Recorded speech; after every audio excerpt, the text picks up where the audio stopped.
I grew up in a small town in Washington state, living in a 3-story farmhouse buried deep in the heart of the forest. Towering evergreen trees completely choked out the sky, surrounding our cedar-sided home and its tiny, dandelion-choked yard.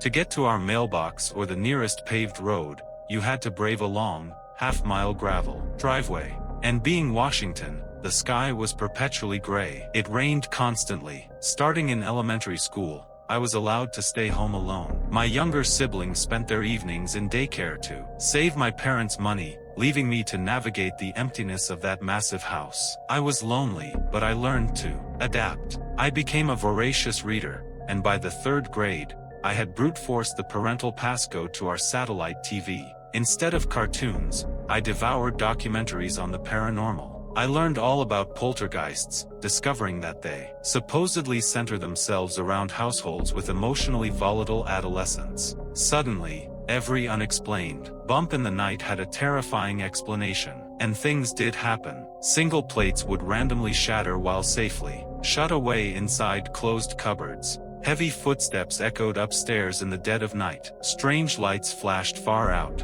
among the trees. Every afternoon, the school bus would drop me off at the edge of the paved road, and I'd have to walk that half-mile driveway alone. After scaring myself half to death with horror movies, I'd eat a dinner of Pop-Tarts, watch the sun go down, and spend the rest of the evening listening to the old house groan. I would try to breathe as quietly as possible, jumping at every microscopic noise until my parents finally came home. Out in those woods, darkness fell early, and it fell hard. One evening, the fear gripped me tighter than usual. Desperate to banish the shadows, I rushed through the house, turning on every single light I could find. I kept the TV on with the volume low, letting its flickering glow cut through the dim living room. Our farmhouse was wrapped on 3 sides by a deep, covered wooden deck, with gated steps at the front and back to keep the local wildlife away. Suddenly, I heard a dull thump on the porch. I assumed it was my cat jumping down from the railing. He was a bit too fat to squeeze through the gaps in the gate. I leaned over the edge of my oversized armchair, looking toward the heavy glass back doors to see if he needed to be let in. The glass panes stared back at me, 2 solid rectangles of pitch blackness. I realized then that I'd completely forgotten to turn on the porch lights. Even worse, I hadn't closed the curtains. A chill ran through me. Digging my elbow into the armrest, I spun back toward the TV and sank deeper into the chair. Its high back and wings felt like a shield wrapping around me for protection. But the window right next to the television was wide open, too. Because the lights inside were so bright, the glass had turned into a perfect mirror, reflecting the harsh interior of the room back at me. The very lights meant to comfort me had now blinded me to the outside world. I was completely exposed to whatever was lurking in the inky darkness. Mom and Dad will be home soon, I repeated to myself. It'll be okay. I took shallow breaths, aimlessly flipping through the channels to distract my racing mind. The rafters creaked above. I let out a tiny squeak of terror. Right then, a cat hopped onto the ottoman in front of me, staring at me with unblinking, yellow eyes. My cat. A sickening realization washed over me as I looked into his eyes. If my cat was inside the house with me, then what had just landed on the porch? Another thump, much louder and heavier than the first, echoed from the back deck. My cat's head snapped toward the back door. He craned his neck, peeking around my chair,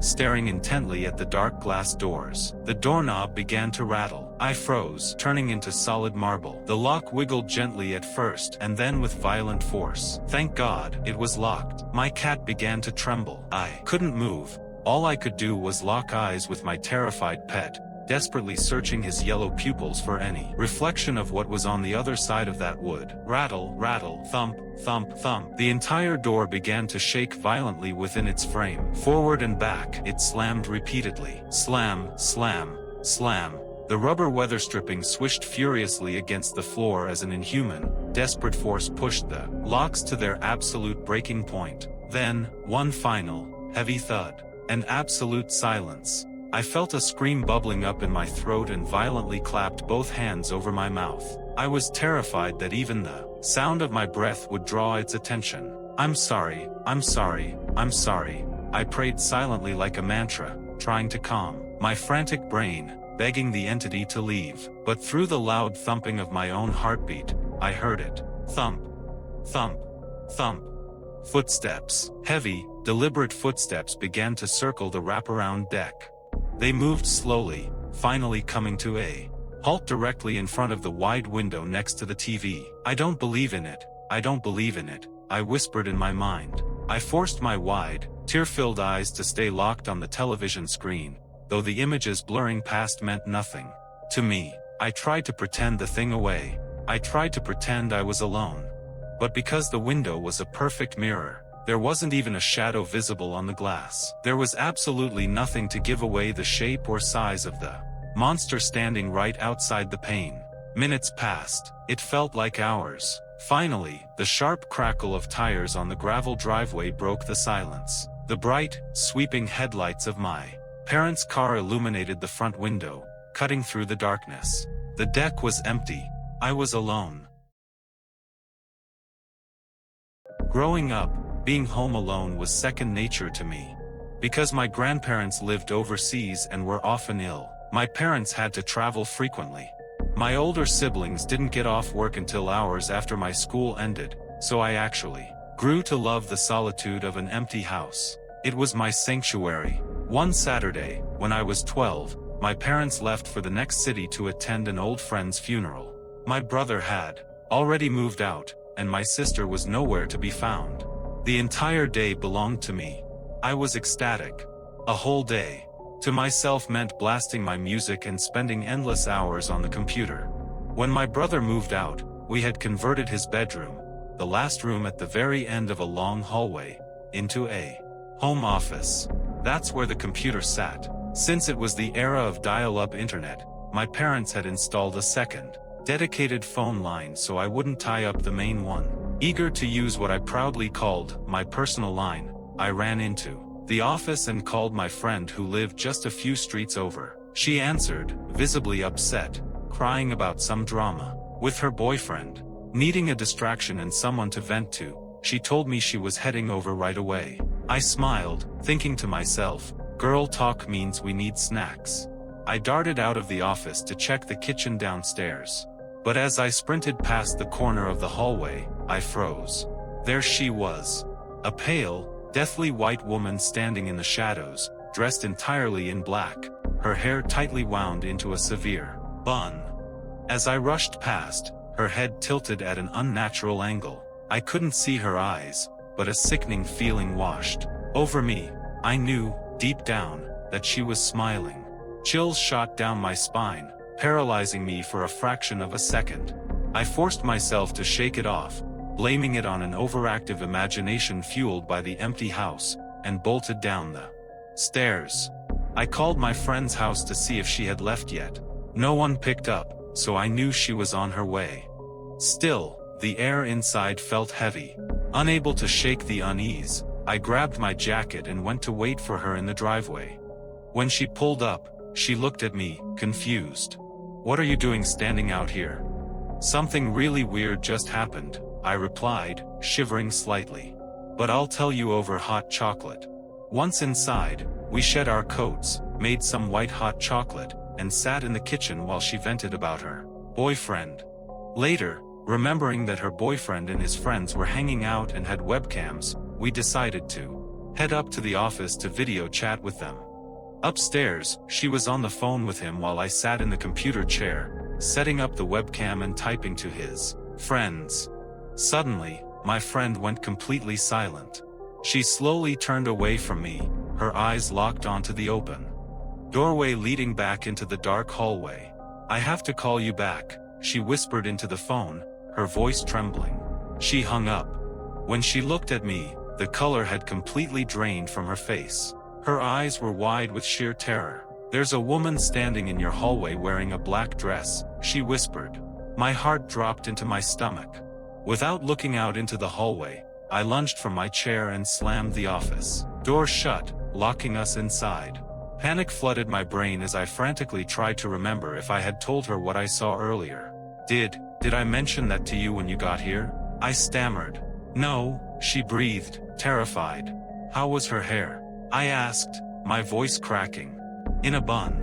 We absolutely panicked. Knowing we couldn't stay trapped in that room, we braced ourselves, unlocked the door, made sure the coast was clear, and sprinted down the stairs like our lives depended on it. I called my parents, sobbing, telling them I was leaving for my friend's house.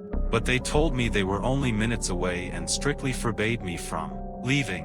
When they finally got home, I desperately tried to explain what happened, but they dismissed it as nothing more than a ghost story cooked up by two scared kids. For the next few days, paranoia consumed me. Every shadow looked like her. I couldn't tell if my mind was playing tricks on me because I was terrified, or if she was actually still there. Then, things got weirder. I'd come home from school to find the calendar in my bedroom hanging completely upside down. Small belongings began to vanish from my room without a trace. Eventually, after a few weeks, the strange occurrences faded away. Months later, we adopted a 2-year-old cat. From the very first day we brought her home, she developed an unsettling habit. There are 3 or 4 specific corners in this house that she will stare at, completely unmoving, meowing continuously at the empty space. Every once in a while, after staring at a particular spot, she will let out a horrific, blood-curdling shriek and bolt away in pure terror. One of those spots is a dark corner in my bedroom, and lately, she's been staring at it, meowing into the darkness, every single night. I was 22 when this happened. I had just gotten home from a grueling night shift stocking shelves at the local grocery store. Because I worked closing, I usually didn't walk through my front door until around midnight. I shared a cheap, run-down apartment with my roommate, Mark. The neighborhood was sketchy, to say the least, but I just felt lucky to have a place of my own that wasn't my parents' basement. I tossed my jacket onto the coat rack by the door and headed straight for the kitchen to raid the fridge. I had just pulled a frozen burrito out of the freezer when a small detail caught my eye. Looking down the hallway, I noticed my bedroom door was slightly ajar. To anyone else, it wouldn't be a big deal. But I am fiercely private. I distinctly remembered pulling that door shut tight before leaving for work that morning. I always did. I stepped back into the living room, staring into the dim corridor. "Hello?" I called out. Nothing but dead silence. Refusing to let paranoia get the best of me, I walked over and flipped the hallway light switch. "Mark, is that you?" I asked. Mark was an odd guy, and it was just like him to try some stupid prank, like hiding in my closet to jump out and scare me after a long shift. When I reached the door, I pushed it open gently. The light from the hallway spilled inside, illuminating most of the space. I looked around, the air definitely feeling heavy with creepy vibes, but everything seemed normal. My twin bed was untouched, my nightstand was in its place, and the room was empty. Relieved, I shut the door firmly and walked back to the kitchen. I popped my burrito into the microwave and hit start. While it spun, I turned on the TV, intending to unwind with a movie. Suddenly, a muffled thump echoed from the end of the hall. At first, I tried to blame the neighbors. Our walls were paper thin, and late-night noises weren't unusual. But then it happened again. A distinct, heavy thud. And this time, there was no mistaking it. It was inside the apartment, right down the hall. "Mark," I called out again, my voice tighter this time. Just then, the microwave beeped loudly, making me jump out of my skin. "Yeah, sorry, dropped something," a muffled voice called out from behind the closed bedroom door. I breathed a sigh of relief. The knot in my chest loosened. I was just glad Mark was home and I wasn't alone. I turned back to the kitchen to grab my food when the phone vibrated in my pocket. It was a text from Mark. "Hey dude, running a little late here at work. Could you please leave the front door unlocked for me?" My stomach instantly dropped into a bottomless pit. A freezing chill raced down my spine. With trembling fingers, I typed back, "Wait, you're still at work?" His response came a few seconds later. "Yeah, why?" Right at that exact moment, another sound came from the hallway. I slowly raised my eyes. Standing in the shadows was the silhouette of a large, imposing man. And in his hand, catching the dim light, was a massive butcher's knife. Survival instinct took over. I spun on my heel and bolted for the front door. Behind me, I heard the heavy, terrifying thud clunk of his boots hitting the floor. He wasn't sprinting, he was walking deliberately, taking his time, as if he knew I had nowhere to go. I didn't dare look back. I yanked the front door open, flew down the concrete emergency staircase, and burst out into the parking lot, frantically dialing 911. The police arrived within minutes. They drew their weapons, went upstairs, and thoroughly swept the apartment, but the intruder was already gone. However, what they found on his way out still haunts my nightmares to this day. While searching the kitchen, an officer noticed a small piece of paper left on the table, held down securely under the salt shaker. Written on that note was just a single, terrifying word: soon.